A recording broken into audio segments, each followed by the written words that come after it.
క్రీస్తునందున్న ప్రియులకు ప్రేమతో వందనాలు తెలియజేయుచున్నాను. జూలై నెల 1వ తేదీ 2024. ఈరోజు దేవుడు మనకు చేస్తున్న వాగ్దానం ఏమిటనగా, కీర్తనల గ్రంథము 37వ కీర్తన 27వ చరణం. కీడు చేయుట మాని మేలు చేయుము, అప్పుడు నీవు నిత్యము నిలుచుదువు. ఆమెన్. నా ప్రియమైన సహోదరి సహోదరులారా, ఈ లోకంలో జీవిస్తున్న మనమందరం కూడా సమస్తాన్ని విడిచిపెట్టి ఒకరోజు వెళ్లిపోవలసిన వారమై ఉన్నాం. ఈ విషయం అందరికీ తెలుసు.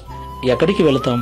ప్రియులారా, క్రైస్తవులమైన మనకు తెలుసు, మనిషి ఈ లోకాన్ని విడిచిన తర్వాత వెళితే నరకం వెళతాడు, లేదా పరలోక రాజ్యం వెళతాడు.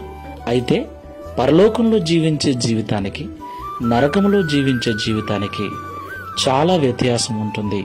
ఆ విషయం మనకు తెలుసు. మనమందరం కూడా మంచి జీవితాన్నే కోరుకుంటాం, అంటే పరలోకం వెళ్ళాలనే కోరుకుంటాం.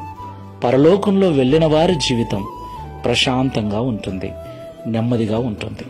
దేవునికి మహిమ కలుగును గాక.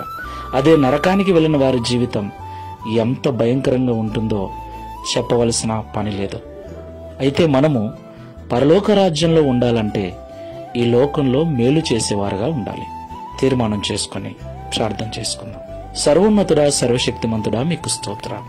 కీడు చేయుట మాని మేలు చేయుము, అప్పుడు పరలోకంలో నిత్యము నువ్వు నిలుస్తావని మాతో మాట్లాడినందుకు స్తోత్రాలు.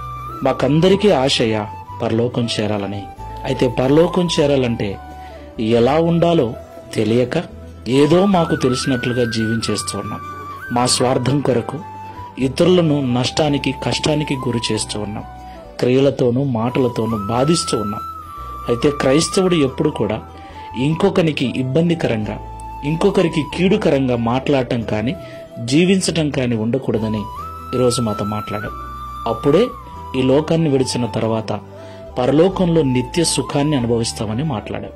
ఈ ప్రార్థనలో ఏకీభవిస్తున్న మేమందరం కూడా ఈ లోకంలో జీవించినంత కాలం ఇతరుల పట్ల ప్రేమగా ఉంటూ, సాధ్యమనంత వరకు వారికి మేలుకరంగా జీవిస్తూ నిత్యత్వం చేరుటకు సహాయం చేయమని, తద్వారా ఈ దిన వాగ్దానం మా అందరి జీవితంలో నెరవేర్చి మీ నామమును మహిమపరచుకొనుమని యేసు నామములో ప్రార్థిస్తున్నాము తండ్రి.